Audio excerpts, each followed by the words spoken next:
a frase do Zondi, que diz que as figuras dos nossos antepassados, né, pesam diante de nós, exigindo que nós repitamos os seus destinos. Quer dizer, como se não quisessem morrer. Né? Eles querem que a gente viva de novo o mesmo destino que foi deles, por pior que tenha sido esse destino. Aliás, quanto pior ele foi, mais eles vão forçar para que você se torne igual a eles. Então tem uma galeria de personagens, tá certo? Sugerindo sutilmente comportamentos para você. Faça isso, faça aquilo outro. Você não, se você os visse, né, como figuras, vamos dizer, fisicamente identificáveis, e os ouvisse falando, você poderia fazer uma escolha, mas não é assim que eles aparecem. Eles aparecem dentro de você como se fosse sua própria voz, como se fosse a sua própria vontade, e você se deixa enganar por elas. É só com o tempo que você vai percebendo que existem, e você mesmo quer coisas contraditórias, não é isso? Quer muitas coisas diferentes, quer coisas contraditórias. E aí você vai percebendo que esses elementos são antagônicos. Eles são antagônicos, mas eles são o seu material, são o que você tem, são aquilo com que você nasceu, são o equipamento que você tem.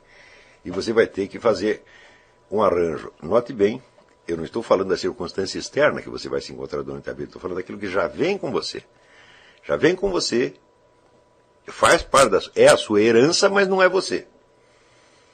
Você é o sujeito que vai ter que se arrumar com esta herança, né, e com os elementos externos para compor a vida que você deseja.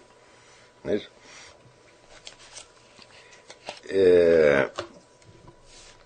Então, em parte também você pode fazer uma outra analogia. Você é como um escritor que quer escrever uma história, mas você só pode escrevê-la com as palavras que existem no seu idioma. Ora, essas palavras não foram feitas sob medida para você, nem para dizer aquilo que você quer. Não é isso? As palavras são as mesmas para todo mundo, o vocabulário é o mesmo para todo mundo. Então você tem um vocabulário anônimo, coletivo, que você vai ter que, né, manejar, adaptar, tá certo? Até você conseguir dizer aquilo que você quer e não aquilo que o automatismo do idioma lhe impõe. Daqui a pouco voltaremos a esse tema, tá certo?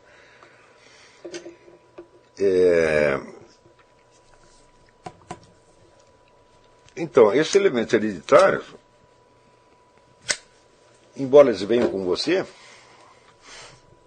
eles não correspondem, então, exatamente àquilo que você quer, mas eles lhe sugerem, né, desejos, ambições, sonhos, impulsos, etc, etc. E você vai ter que escolher, combinar, né, manipular aquilo de alguma maneira, tá certo?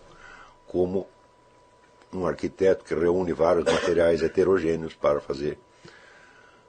construir uma casa, com a diferença que, no caso, os materiais não ficam simplesmente empilhados, como se fossem tijolos, telhas, ripas, vigas, etc, etc, mas esses materiais falam, eles agem, eles têm uma vontade própria, por assim dizer. Então, o que eu quero nesse exercício é que você fixe da maneira mais clara possível o fator unificante da sua vida, ou aquilo que você pretende que seja o fator unificante. Para você, tendo máxima consciência disso, possa mais facilmente fazer os arranjos necessários. Não é isso? Então, por exemplo, né, aquele famoso caso, eu quero fazer tal coisa, mas a minha família quer que eu faça tal outra. Não é isso? Quer dizer, eu quero ser surfista profissional, mas a minha mãe quer que eu faça um concurso para o Banco do Brasil. Né? Então, no Banco do Brasil deve ter um departamento de surfismo. Né? Então, tem tantos funcionários lá, tanto a mais do que o banco necessita, que é impossível que não tenha um departamento surfístico lá.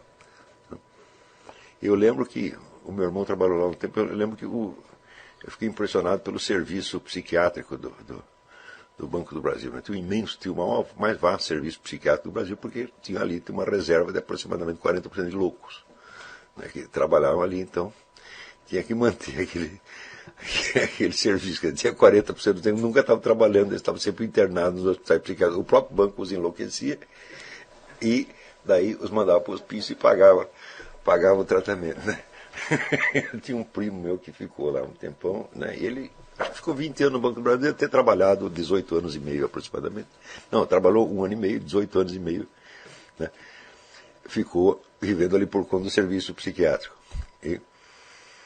Então é impossível que no meio de, né, tanta mão de obra sobrando, não tenha lá um departamento de surfismo. Então você vai ter que achar aquilo dentro do Banco do Brasil. Entende? Então, às vezes a coisa não é tão simples assim. Às vezes não é uma pressão direta para que você faça isso ou faça aquilo. É simplesmente uma necessidade urgente que você não sabe como atender. Por exemplo, você tem dívidas, né, se você tem que pagá-las. E elas não vêm com a indicação precisa de onde você vai arrumar o dinheiro para pagá-las. Então você vai ter que gastar um tempo da sua vida, né, para descobrir a solução desse problema, o qual problema não parece ter nada a ver com a sua vocação ou seu objetivo. Parece um elemento totalmente estranho que só veio ali para atrapalhar. Tá certo? Porém, este exercício é uma maneira de você ir metendo na sua cabeça desde já que, na verdade, não há elementos totalmente antagônicos. Esses elementos totalmente antagônicos são os materiais mesmos de que você dispõe. Não é isso? Então,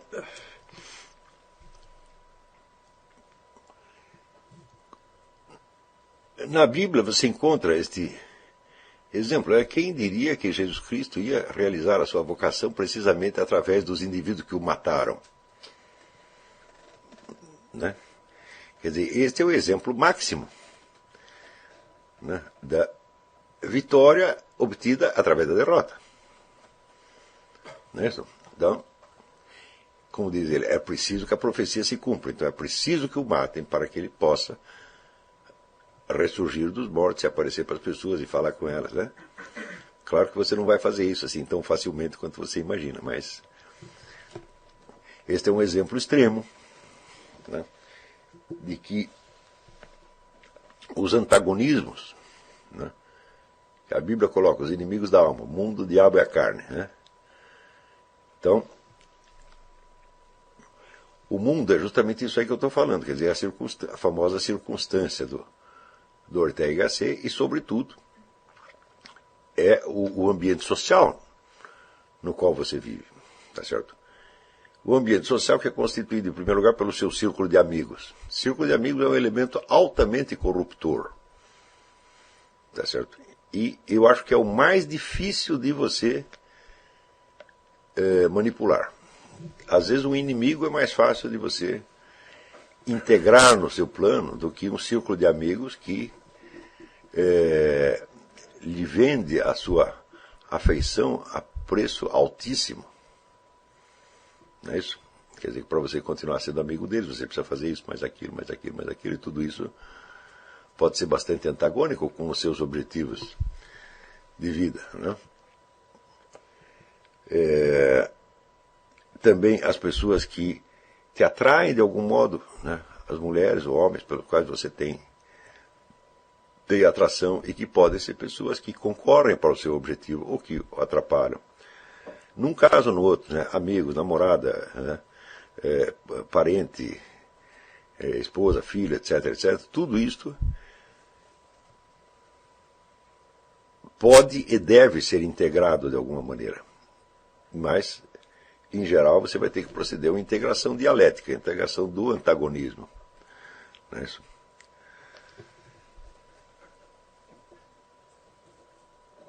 O fato de que o ser humano, até com bastante frequência, consiga perseverar nos seus objetivos de tornar-se quem ele quer ser no meio de tantos elementos, vamos dizer, opostos, antagônicos ou heterogêneos, nos mostra por que Goethe disse a seguinte coisa, que também é outra frase. Esse exercício se baseia numa série de frases, em que ele dizia que a maior das delícias que o ser humano experimenta é a personalidade. Quer dizer, você continuar sendo quem você queria ser no meio de tantos elementos que te convidavam a ser outra coisa. Então, esse exercício é somente o começo. Tá certo? Pode ser o começo da sua verdadeira vocação, e por isso mesmo ele tem que ser feito com muita seriedade. E prestem atenção, ele tem que ser feito servilmente do jeito que eu mandei. Não mude, senão não vai funcionar. Senão o exercício, se você fizer do meu jeito, corre sob a minha responsabilidade. Se você fizer do seu, a responsabilidade é sua. Tá certo? Se fizer do meu jeito e der errado, você pode cobrar de mim. Mas se você fizer do seu jeito, então só vai poder cobrar de você mesmo. Tá certo?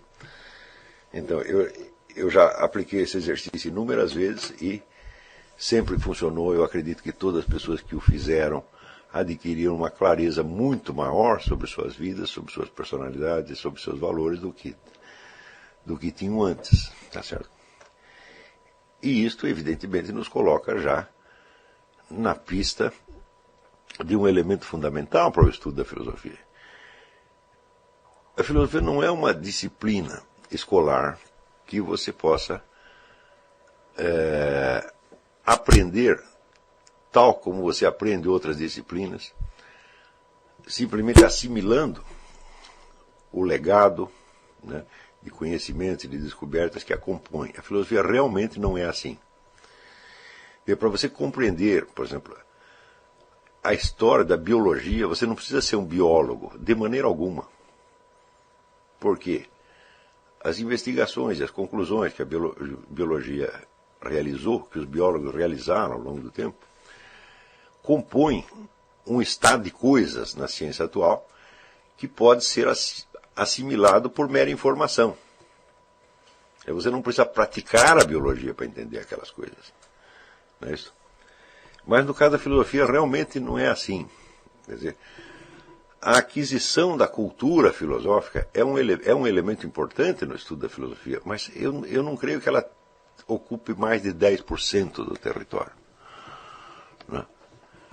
A transformação da filosofia numa disciplina acadêmica foi uma coisa que, em parte, ajudou, em algumas épocas da história, ajudou, foi bastante útil. Eu assinalaria 3 períodos memoráveis da história das universidades, que foi, primeiro, logo na sua fundação, por volta, onde a universidade medieval alcança um período de florescimento extraordinário no século XIII. Depois você vê um outro episódio semelhante no tempo do idealismo alemão, quer dizer, entre o fim do século XVIII e as primeiras décadas do século XIX, onde até mais ou menos, até a morte de Schelling, digamos, né? E terceiro,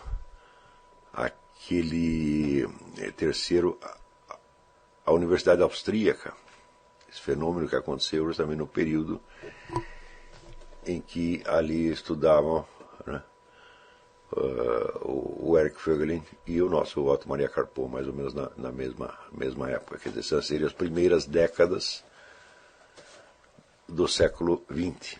Né? Então são 3 momentos memoráveis da história da universidade, mas infelizmente esses momentos não são a maioria. Né? Eles são antes a exceção. Quer dizer, em geral, o que você vai ver nas universidades, mesmo nas melhores, é a estabilização de uma rotina burocrática, onde o amor ao conhecimento praticamente desaparece, e onde tudo que interessa é cumprir obrigações regulamentares. Mesmo que essas obrigações regulamentares sejam de alto nível, que frequentemente acontece, o simples cumprimento delas não colocará você na pista do que é efetivamente a filosofia, porque a filosofia é uma prática pessoal e grupal. Ela não é uma ciência no sentido de ser um conhecimento teorético que está registrado. Tá certo? A filosofia, ao mesmo tempo, é uma tradição e uma prática pela qual essa tradição é continuamente recuperada, restaurada, tá certo? E pela qual, assim, ela vai continuando, adquirindo a sua continuidade ao longo dos tempos.